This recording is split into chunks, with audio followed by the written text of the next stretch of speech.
ही आपल्या भारताची संविधान प्रस्ताविका. हो ते माहित आहे. तुझं नाव काय? दीक्षा. वा, खूप चांगलं काम करतीयस. म्हणजे आज गरज आहे या गोष्टीची.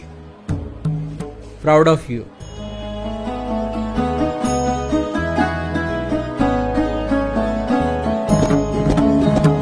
घरो घरी गाण समते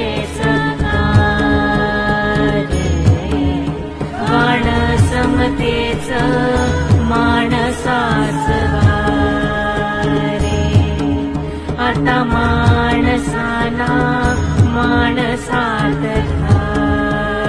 रे. अरे माणसा